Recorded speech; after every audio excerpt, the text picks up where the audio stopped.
Kiranya kasih karunia dan damai sejahtera dari Allah Bapa kita dan dari Tuhan kita Yesus Kristus menyertai Anda.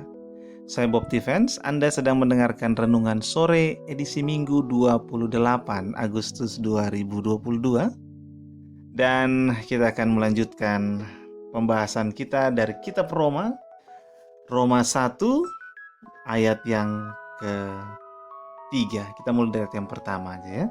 Dari Paulus, hamba Kristus Yesus yang dipanggil menjadi rasul dan dikuduskan untuk memberitakan Injil Allah. Injil itu telah dijanjikannya sebelumnya dengan perantaran nabi-nabinya dalam kitab-kitab suci tentang anaknya yang menurut daging diperanakan dari keturunan Daud. Kita berdoa. Terima kasih Tuhan untuk kesempatan kami dalam renungan sore edisi Minggu 28 Agustus ini. Kami mohon terang Tuhan dalam perenungan ini, sehingga kami diterangi hati dan pikirannya, sehingga kami menerima hikmat dan pengertian yang benar untuk mengenal kehendak-Mu dengan sempurna, agar hidup kami layak di hadapan-Mu dan berkenan kepadamu. Terima kasih Bapa, kami bersyukur demi Kristus. Amin. Paulus membuka suratnya kepada jemaat di Roma dengan mengatakan, saya ini Paulus, saya terikat dengan Yesus Kristus, saya hamba, dan saya ini dipanggil menjadi rasul, artinya saya ini orang utusan. Saya tidak datang membawa ide saya sendiri, saya tidak datang menuliskan pikiran-pikiran saya sendiri, tapi saya ini terikat karena saya hamba. Seorang hamba itu terikat, dia tidak membawa kepentingannya sendiri, dia tidak membawa agendanya sendiri. Dia hamba di sini berarti budak. Dia terikat kepada tuannya. Dan bukan sekedar terikat, dia diutus. Artinya ada unsur kesengajaan dari sang tuan untuk mengutus yang bersangkutan untuk pergi atau untuk melakukan sesuatu. Dan Paulus bilang, saya diutus. Dan bukan hanya diutus, dikuduskan untuk memberitakan Injil Allah. Saya diutus dan saya memang dipisahkan. Hidup saya ini dipisahkan. Hidup saya ini dikhususkan. Itu artinya dikuduskan ya. Dipisahkan, dikhususkan untuk apa? Untuk memberitakan Injil Allah. Sehingga apa yang saya tulis ini, Injil ini yang mau saya tulis, itu memang hidup saya itu untuk ini. Seluruh hidup saya baktikan untuk ini. Karena dengan memberitakan Injil Allah ini, itu memang itu yang saya lakukan sebagai utusan. Itu yang saya lakukan sebagai hamba Kristus. Injil ini telah dijanjikan. Nah, Injil ini kemudian Paulus bilang, Injil ini bukan Injil yang tidak bisa dipercaya. Injil yang datang dari Yesus Kristus sendiri ini adalah Injil yang memang sudah dijanjikan sebelumnya. Artinya sudah direncanakan jauh-jauh hari sebelumnya. Direncanakan dan sudah disampaikan oleh orang-orang yang sangat bisa dipercaya pada zaman dahulu. Mereka menjanjikan, mereka melihat ini dari masa yang akan datang, mereka memproyeksikan para nabi. Dan semua itu ditulis, didokumentasikan dalam kitab suci, tulisan yang paling bisa dipercaya. Sehingga apa yang saya bawa ini, pesan ini benar-benar bisa dipercaya. Tentang apa pesan ini, Injil ini? Ayat yang ketiga yang barusan tadi kita baca. Tentang anaknya, tentang anak Allah ya. Jadi kan disebut Injil Allah tentang apa? Tentang anaknya yang menurut daging diperanakan dari keturunan Daud. Nah, Paulus sama seperti di Matius langsung masuk menghubungkan Yesus Kristus dengan Daud. Paulus langsung menghubungkan ketika mengatakan Injil Allah ini adalah tentang anaknya, dihubungkan langsung dengan Daud.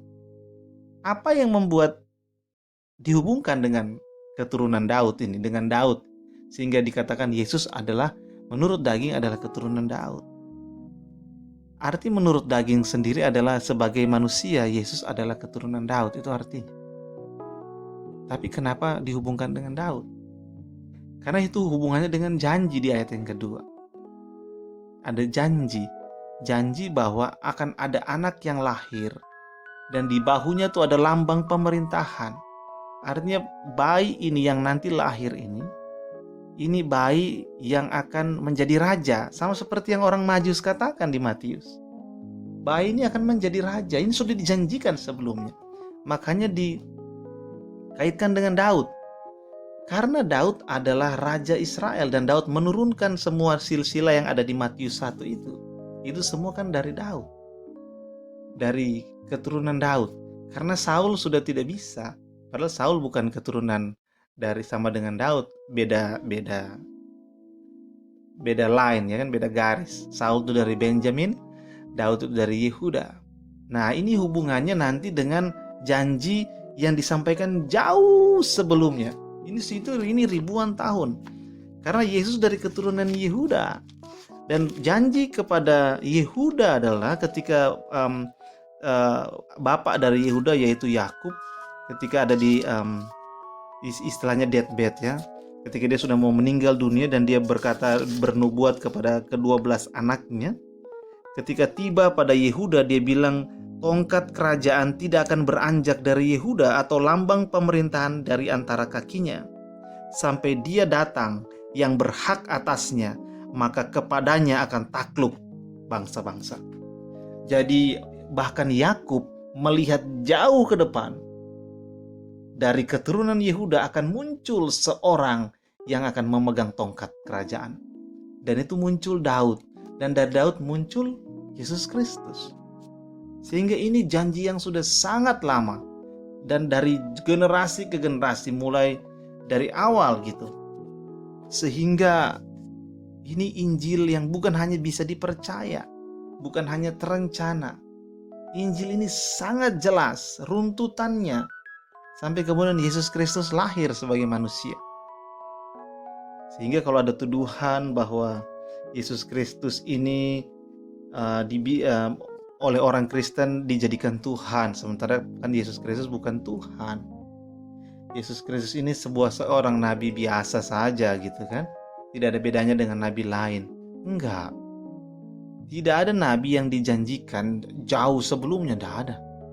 Ya, beberapa orang mengkait-kaitkan ada sebuah nama, ya kan, nama nabi yang bukan orang Yahudi ya kan, di dalam kitab suci. Tidak ada orang, semua tulisan-tulisan Israel, nabi-nabi Israel semua berada di dalam keturunan Israel, tidak ada yang di luar. Satupun nabi, dimulai dari paling awal ya kan, Abraham, Ishak, Yakub, 12 suku dan seterusnya ke bawah.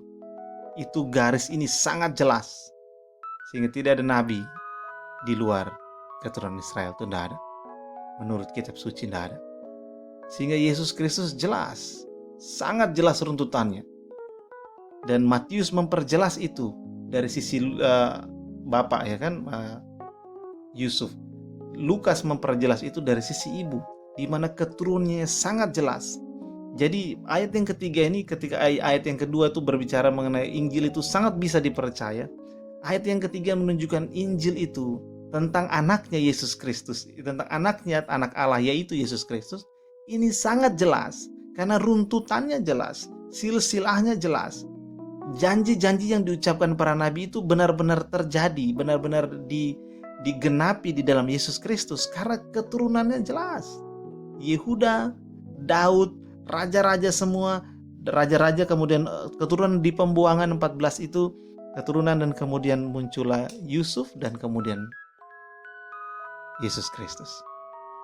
Dan malaikat menyertai, terlibat dalam proses kelahirannya, proses dia pertumbuhan sebagai balita, menunjukkan banyak sekali hal bahwa memang ini bukan sekedar nabi biasa. Yesus Kristus Tuhan kita. Dan ini lahir diperanakan, ya kan? Menurut daging diperanakan dari keturunan Daud. Nah, besok kita akan melihat ayat yang keempat. Dan menurut Roh Kekudusan dinyatakan oleh kebangkitannya dari antara orang mati.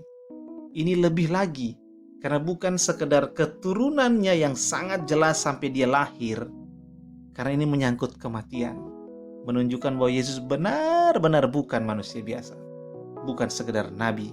Dia memang sudah dijanjikan. Ini tentang anak Allah, seorang yang datang langsung dari Allah,